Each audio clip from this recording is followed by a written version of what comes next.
the initial steps. Some of them we have started taking already.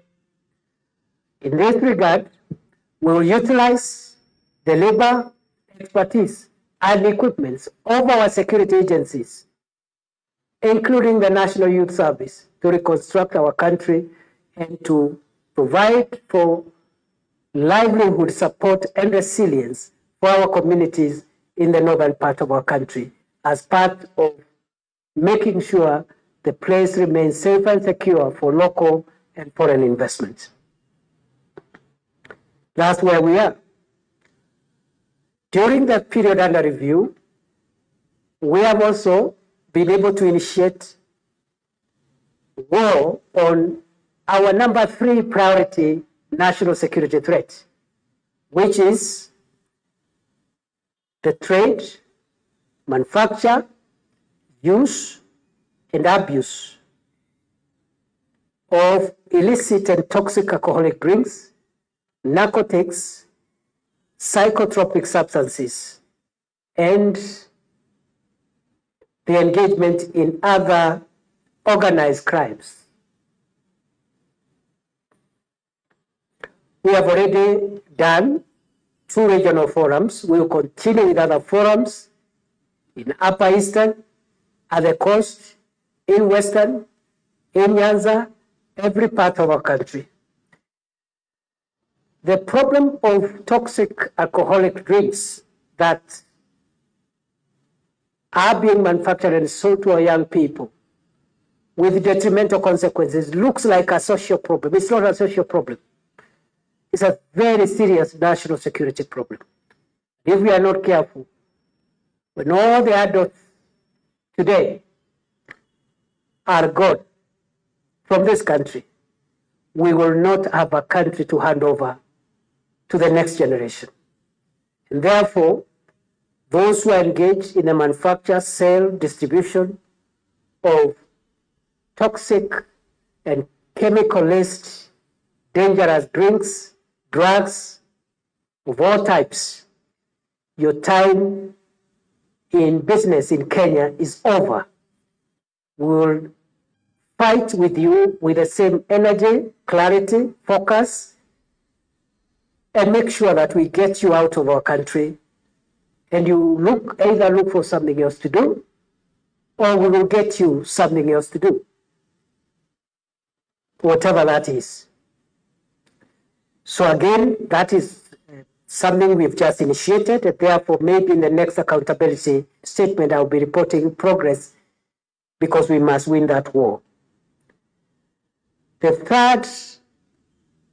fourth major national security matter in our assessment is the rise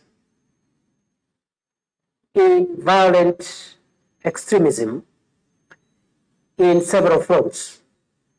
Number 1, religious extremism.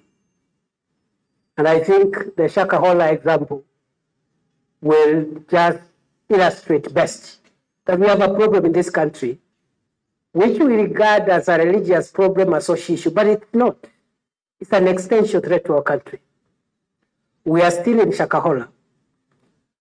And I am afraid we have more mass graves in Shakahola, which are not opened. We'll start opening those graves on Monday, once the current phase of postmortems of the last cohort of bodies is concluded at the end of the week. We are also going to take new measures which are announced from that space, which has almost become my second office. Next week, I'll be back there. But the kind of damage Shakahola has done on Kenya, if we do not remedy and deal with this problem head on, this is the kind of threat that can hurt the country in the scale and manner in which some countries have been hurt. Our good neighbor Rwanda is an example of what happened in that country because of ethnic fundamentalism. Now that is religious extremism. We are also witnessing cultural extremism, mainly in central Kenya and parts of Upper Eastern. In Upper Eastern, the cultural extremism and Northern Rift Valley, the cultural extremism is in the perpetuating of some of the crimes we are fighting in that area, including cattle rustling. There is a cultural extremism component that we must tackle.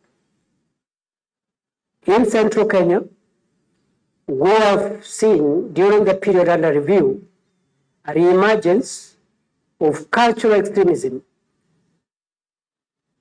by groups which are proscribed under the law of Kenya and which some people would like to revive. We saw them chanting the other day outside the DCI when we arrested a suspect. And you can see the courage, the demeanor, the impunity of these criminals. I spoke on Sunday. I would like to repeat for purposes of clarity. Any person who thinks that we can go back to the years when terror groups hiding behind culture raped our women and our children, as well as extorted money from business people, that person is dead wrong. All those who could be recruiting unsuspecting youths to take part or to join prescribed organizations are enemies of Kenya. And for the sake of Kenya, we have to come for you, and we'll get rid of you so that you go where criminals go. Criminals are supposed to be in prison, and I'm the Minister for Prisons. As much as I want to decongest prisons, but at the same time, I have room for dangerous criminals, like the people recruiting our young boys, giving them hard drugs and cheating them, that they can fight security agencies, extort money, kill people, and commit sexual violence against the women and girls of Kenya. So there is a cultural extremism, and then religious extremism, and non-religious extremism. No amount of resistance will arrest our resolve to make sure that Shakahola never happens again on the soil of Kenya. No amount of resistance, not even by going to court and getting injunctions and having suspects freed on bail. We will use whatever method feasible as a country, because it is a shame for us, collectively as a country, that Shakahola happened. By allowing Shakahola to pass like that, we will have failed future generations. And therefore, all those priests, pastors, monks, rabbis, imams, and all other religious people who could be involved in criminal activities and are hiding behind the Holy Scriptures, that the use of Holy Scriptures will not save you from the jaws of justice. When we are done with Mackenzie and his perpetrators, we will have you as the next example. And I can report we are actively investigating a number of extremists, leaders of groups purporting to be religious groups, but who are engaging in serious crimes against humanity, including sexual violence, slavery, torture, and inhumane and degrading treatment. No religion, no scripture, no legal provision will save you from accountability and justice. We will not fear you because you are invoking the name of God. We are all human, and we all know God in our own ways. So we are not going to allow you perpetrate crimes and hide behind scripture. And fundamentalism and extremism is not a reserve of a particular religion. All criminals hiding behind religion, your time for business in Kenya is over. Look for another business. People manipulating believers and faithfuls, robbing them their property, indoctrinating them, radicalizing them. And when we ask questions, they wave some doctrine. As you're aware, we have established a task force, and the Commission of Inquiry has been established. Those are some of the accountability mechanisms that will help us, but we are actively investigating, and we are zeroing in on a number of other McKinsey-like people before they cause us harm. The harm levels will be less, but the direction they are taking is the McKinsey-Shakahola route. Finally, in terms of national security threats, is the rise of violent resolution of political, economic, and social disputes in our country. Let me start with politics. In recent months, although it has been a problem for a long time, politicians who have political grievances want to incite the public and use the constitutional provisions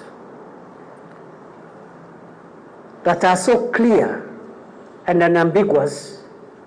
They use those provisions in a warped manner to imply that the fundamental rights and freedoms include the right to kill, torture,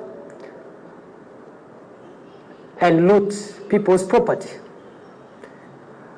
I have said before, we are aware as government that we have a constitution, a very, very solid constitution, especially on the Bill of Rights. But we are also aware that constitution is carefully worded to allow the exercise of those rights within the law and in a situation of peace and law and order. It started at the national level. That culture has now percolated to the countryside, to lower levels, to low-ranking politicians, and in the period under review, we have witnessed certain behavior, if not curtailed, will make our country break down its long tradition of law and order and the rule of law.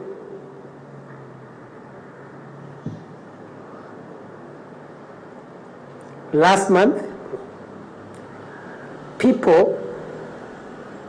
citizens who had what I consider very genuine grievances against security agencies, decided they would storm the Wajir police station and tried to overrun it, simply because they are aggrieved.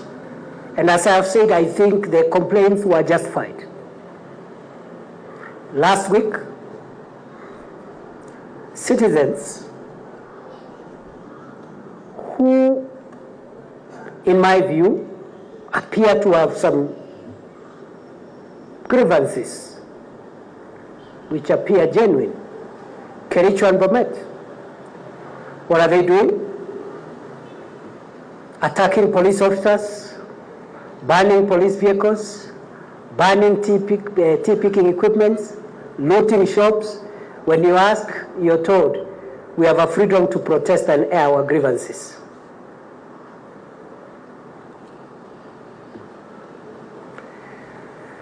I have just returned from Isebania, where over the weekend, last weekend, a group of hundreds of heavily armed civilians carrying crude weapons, including stones, axes, and all manner of crude weapons, stormed Isebania police station. Again, on the basis of what appeared to be very genuine grievances. Highly organized, highly facilitated group of civilians and citizens attacked a police station, attempted to overrun the police station, attempted to break into the armory and steal firearms, attempted to free persons who were in lawful custody. I am from that border town now this morning, and I have made it very clear that first we will take accountability as security agencies that when we do not deliver our services or some of our officers are engaged in corruption or they are engaged in harassing wananchi, we are going to take action against those officers. And I have said to the community there and all other affected areas where these grievances are emerging, I have said this government will side with the public, even when public officers appear to have violated their oath of office and broken the law. We will side with the public. And we are willing, the government will part ways with any public officer who misuses their authority for the sake of our country. And going forward, it will not be enough to transfer public officers whose conduct has clearly gone outside the services they are going to provide, and the public confidence has been lost, because transferring such an officer is transferring a problem from one place in this country to another place in this country. So we'll find ways of dealing with that. But I have made it very clear today, and I repeat here, it doesn't matter the nature of the grievances we may have. We must decide as a country to resolve our grievances, be they political, historical, security grievances, administrative grievances. We must resolve them within the law, peacefully, and within the structures established under our Constitution and the laws of our country. We will not allow members of the public to use the excuse that they are aggrieved to storm security facilities and try to undermine the facilities that differentiate our country from countries which are not run on the basis of rule of law, peace, and order. Many countries in Africa have disintegrated into violence, And you know it starts like that. You are aggrieved somewhere, you attack a police station, you take the arms, you free people who are in custody, you have a problem with an officer, you go and hurt them or kill them. We cannot go that route. Any member of the public who tries to access or violate the integrity of a protected area or a security facility will be dealt with in a very, very firm and final manner. We'll apply the Constitution, we'll apply the law of our country, and we'll apply common sense. That behavior must stop. If you have grievances, let's resolve our grievances, air your grievances. If the OCS cannot listen to you, call the DIG. If the DIG can't listen to you, look for the minister. If the minister doesn't listen to you, look for the deputy president, look for the president. Look, let's find ways of having government attend to our problems. Please, fellow Kenyans, nobody in their right mind should think of trying to forcibly enter a protected area because it is against the Constitution of our country, and we will not tolerate that behavior.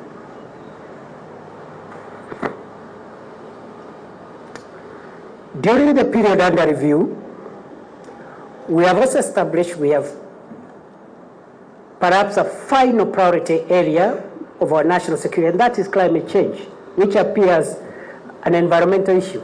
But many of the problems we are grappling with security-wise, including banditry, are as a result of conflicts and irregular movements of people from habitual places of residence, and this is because of the climate change. So we are mainstreaming climate change into our national security priorities. Having said that, allow me to say this in a few minutes, and then I finish. Other than mapping out that assessment, we also want to admit that we have had setbacks. Even as we try to reduce the incidence of crime, deal with banditry, the fight against terror, illicit drugs, violent extremism, but we have also had setbacks. I'll just isolate four. One, for me, one of the biggest blots on our performance as a country and our security agencies is the unfolding matter of the Shakahola Forest Massacre. For many years to come, I don't think we'll ever escape the blame, and I don't think we'll get the right words to explain how Shakahola happened, and especially how it happened in the manner in which it is unfolding. For me, the least that we can do is to make sure that it gives us enough lessons to make sure that it's never happened again. Setback number two, we have done our own assessment during the period under review on our performance and service delivery as a ministry, in all the state departments, in all the agencies in this ministry. And that review was done objectively, using experts. And the feedback we have got is not very good. The feedback we have got is that many public officers do not enjoy the confidence of the public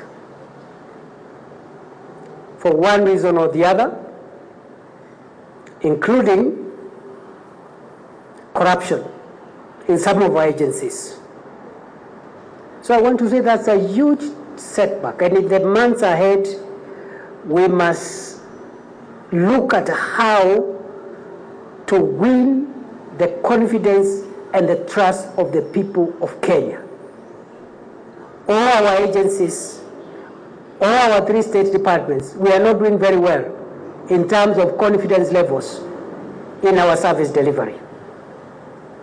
The old matter of corruption also came out very strongly, that some of our officers are engaged not only with the theft of public funds, but also with taking bribes from wananchi to induce them to offer services. Again, all the agencies, all the state departments are implicated. And I don't think it is too much to ask. If you are a public officer and for you to give service, maybe you are a chief, or you are a deputy county commissioner, or you are a police officer, and for you to serve a Kenyan, you require a bribe. Please look for something else to do.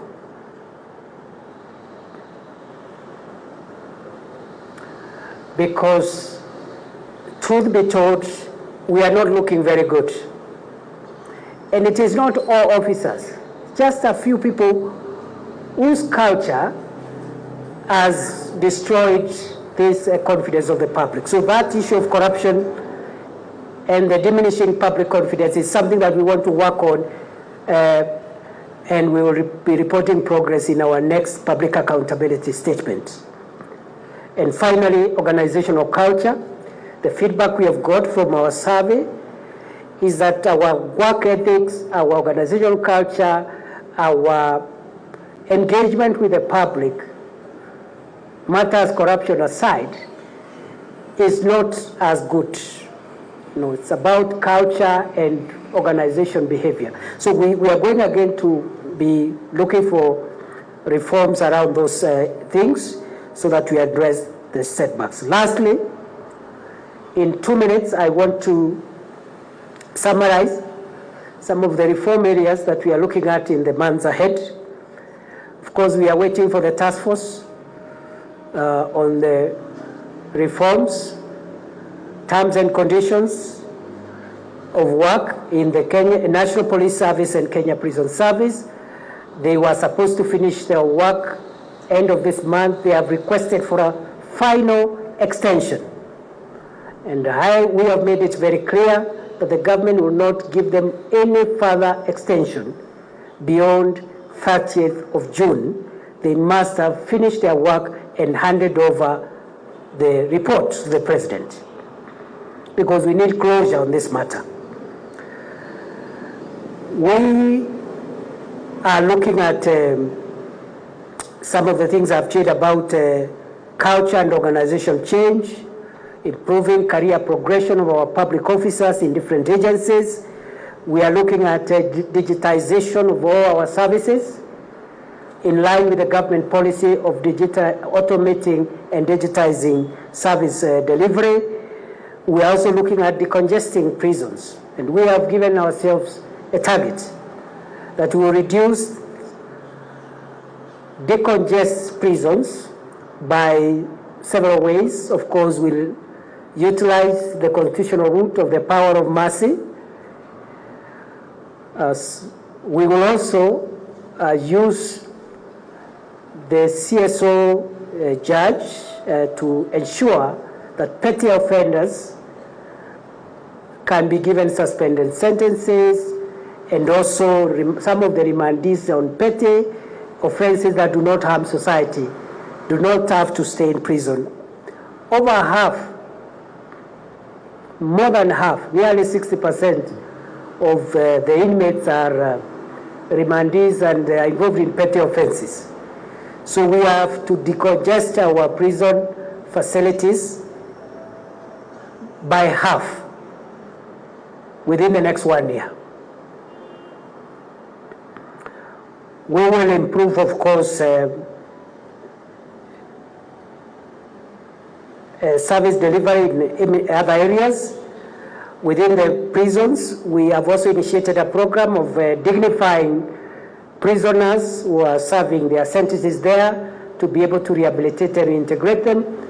And we have come up with a policy of not only improving the physical infrastructure in our correctional services, facilities, but also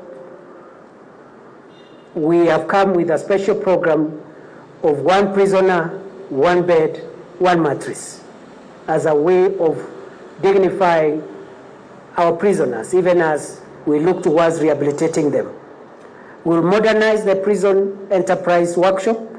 We'll mechanize the Kenya prison farms.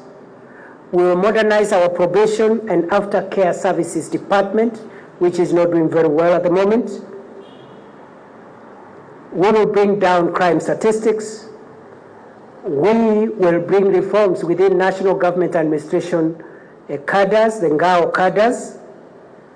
We will provide insurance cover to our National Police Service, and so on and so on. Before I end my remarks, we also have another setback which has affected us during this period under review, and that has to do with our delivery of service with regard to issuance of the Kenya passport. During my last accountability statement, I did promise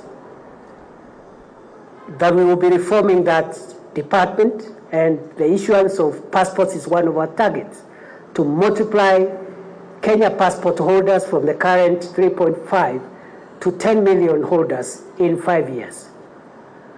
However, we are not doing well because of 3 things.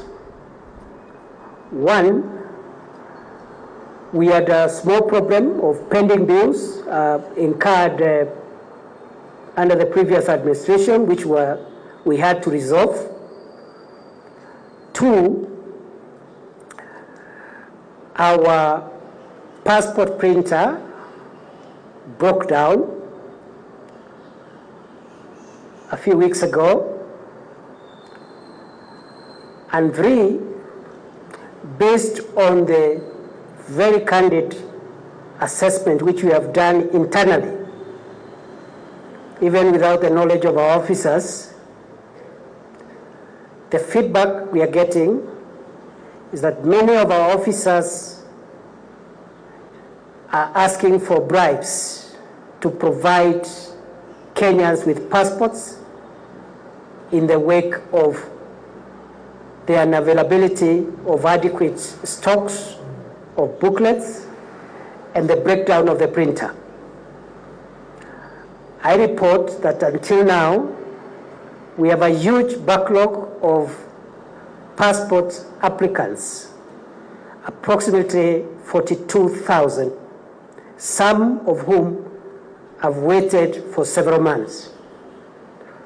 We have taken urgent remedial measures to correct that problem. I plead for patience, and within 7 days, we will restore the broken equipment, and we already have stocks that arrived on Friday, which can help us clear the backlog and also help us with the normal ongoing applications. Because the backlog is 42,000, and we already have in our possession in excess of 60,000 booklets. So for that backlog, we require for patience as we acquire the printing equipment, because the booklets are printed, but then we have our own printing to customize those booklets to individual holders. That is the equipment that is broken. We have taken measures to restore the production chain in the next 5, at most 7 days. And I want to pledge on behalf of my colleagues in the ministry that we will clear all the backlog of passports within the next 21 days. And from that date, we will make sure that anybody who applies for a new passport must get it within 7 days, and if it is classified as an urgent or emergency application, must get that passport within 24 hours. In the meantime, we will make far-reaching administrative changes within the Department of Immigration and make sure that we make it impossible for any person to ask for a bribe from a Kenyan to provide passport services. Any person within our officers who is giving government a bad name will just treat you as a criminal. And so in my many responsibilities, I am going to supervise that exercise myself, so that the things I have promised here, I don't come here in October to tell you the situation is worse. We will clear that backlog in 21 days.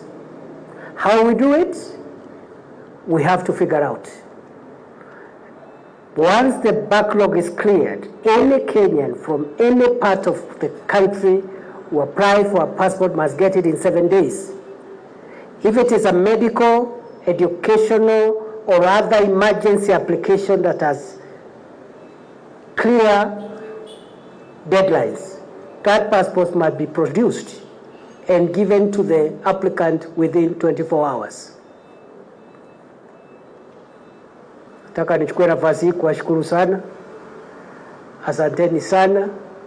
Kama mlivyosikia,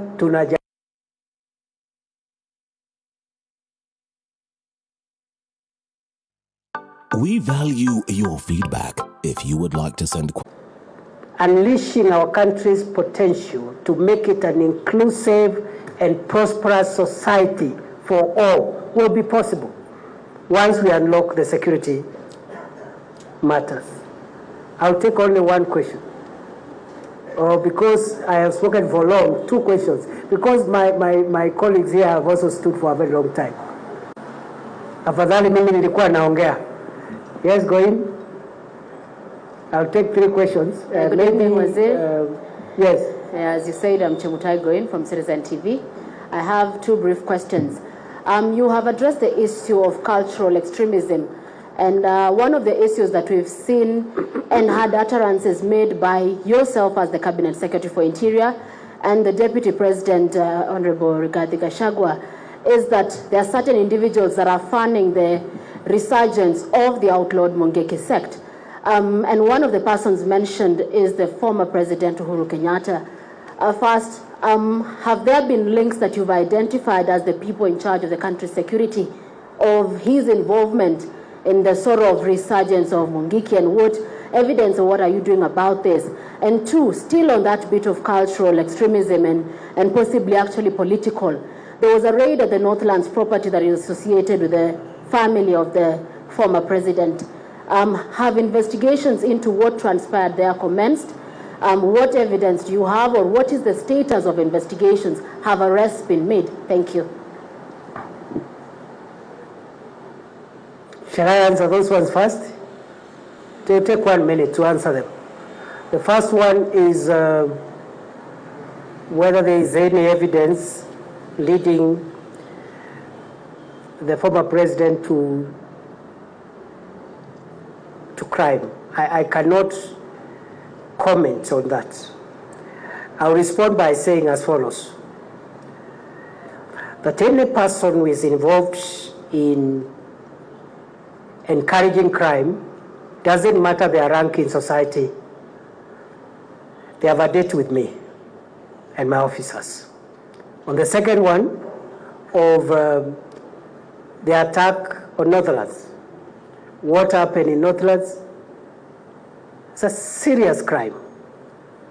And I want to report, yes, we have undertaken investigations and we will be arraigning some suspects very soon. It has taken a bit of time because of the politicization around it. And I have said to you, dear Kenyans, we don't want to politicize national security. Any person who is involved in crime, it doesn't matter their political affiliation. Some of the people, political leaders who have been funding the violent attacks on property and police officers in Kericho and Bomet are Kenya Kwanza of politicians, and they'll have to be arrested. You know, once we conclude investigation, we arrest them. So let's not politicize this thing. But I don't think it is in my space to comment about the former president of Kenya. Yes.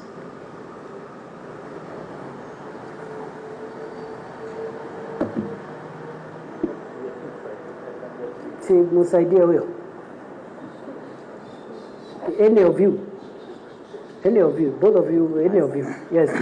Thank you so much, Bwana Waziri. I'm Lawrence Nyando from Radio Omini. You've talked about the issue of guns to do with the people, especially the bandits. Will you mind to tell us, since February 6th, when you last briefed us, has the ministry found out the loopholes that these people, especially the bandits and other Kenyans, acquire illegal firearms? And if they have found out the loopholes, what steps are they taking so that we can be able to curb the ownership of illegal firearms in the country, because it's also a very big threat in the society of Kenya? Secondly, when you talk about the issue that has happened in Wajir and also Hispania, you talk that the citizens had justified grievances. So do you take it, can we take it maybe as the police officers or maybe the security agents in that area, they failed in their service delivery, that's why the citizens took the mandate to attack the police station and do that? Let me answer those two. Yes, we have made a lot of progress in terms of finding where illicit arms have been sourced from and where they have been going. It's not in my place to say what steps we have taken. I just want to promise results. First, we are going to mop out all the illegal arms in that region. And we are going to have a huge ceremony here in Nairobi where we will destroy all those arms. Many arms, because they are there. And there's a reason why we are taking time before we start visiting every home and recovering those arms for strategic reasons. So allow me to leave it at that. With regard to Isebani,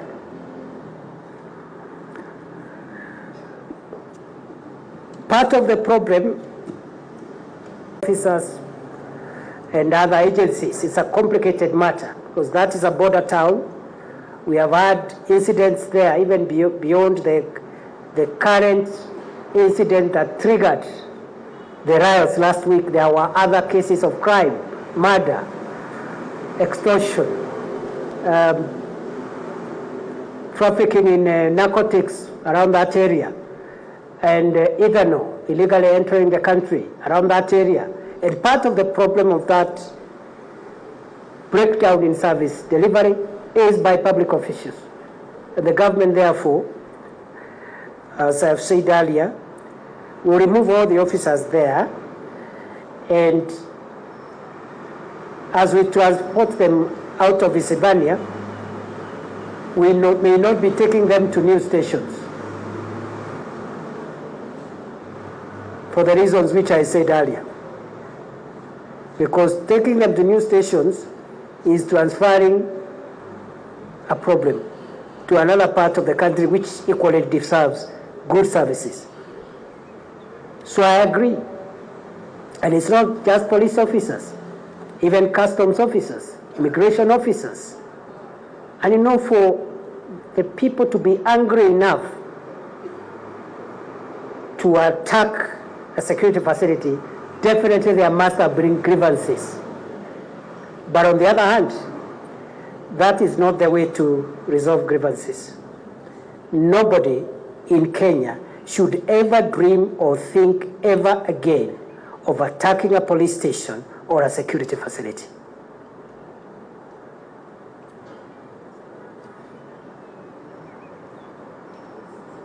Maybe two more. We can't stay here forever. Asante Bwana Waziri. Jina langu ni Kimani Ngunjiri kutoka Kameme TV.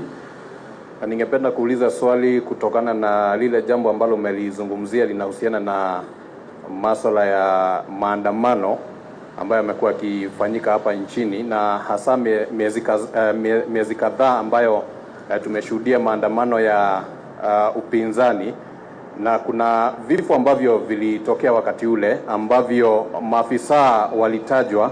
Kuna baadhi ya maafisa ambao walihusishwa na vile vifo.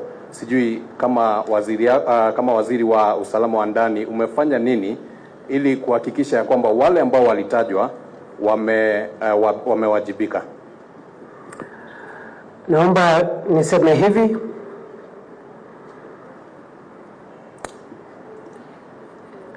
all those officers who were mentioned in terms of misusing firearms or excessive use of force have been investigated, and the reports have been made to the prosecuting authorities. A few are still outstanding.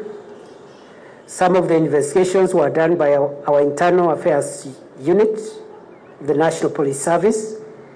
Others are being undertaken by the oversight agency of the National Police Service, which is the Independent Police Oversight Authority, on all the issues where these matters have arisen, including Isebania.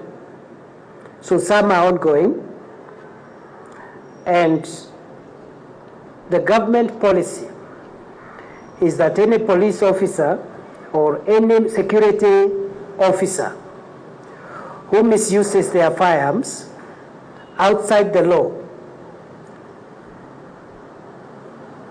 is on their own. And it is them and the law. And we will not interfere either with the work of IPOA, with the work of other investigative agencies, where there are clear circumstances of misuse of firearms or unlawful use of firearms in demonstrations or in other circumstances.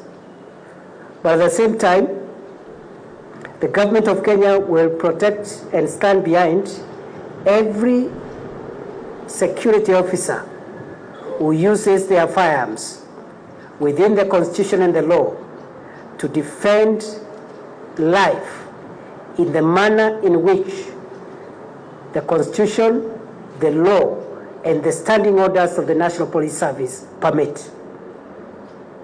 And that's why, at the risk of repeating myself,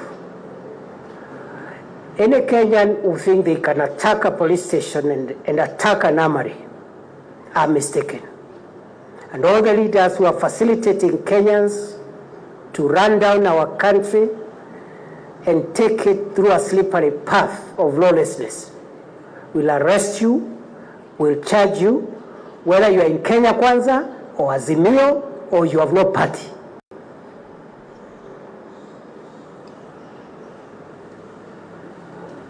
Thank you. It's a real fight here. My name is Brian Mushiri from NTV. First question, the issue on Dadaab. Yesterday, we reported about 1,200 cases of cholera in Dadaab. Is the ministry aware of this? Are you in conversations with the Ministry of Health? And then the long-run discussion about Dadaab, what's going to be the end story in Dadaab under this administration? Then the issue in Shakahola, the commissioner inquiry. We saw the court regard it unconstitutional. You've mentioned it in your statement. Maybe will you go ahead to appeal? What is the situation and position on that? Thank you. Very quickly, and that should be the last question. We've had challenges with an outbreak of contagious diseases and communicable diseases in Dadaab, and we are working very hard to make sure that that situation is contained. With regard to long-term solutions to the refugee matter, encampment, and all the issues around it, I'll reserve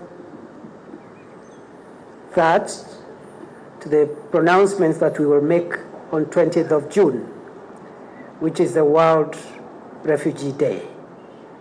Some will be made on that day, but going forward, we have decided as a country, we must face the challenge of long-term refugees in our country. Foreign nationals who have found refuge in this country under international law and the hospitality of the people of Kenya. And they have lived for 30 years, 40 years, 50 years. We must find a way of handling that situation because we cannot have refugees for a century. One way or the other, we will be making very bold policy decisions, and those ones will be announced on 20th June. Finally, on the commission of inquiry, that matter is before court. I cannot comment about it, but the government stands with every action taken. The action taken, including the establishment of the commission of inquiry, was taken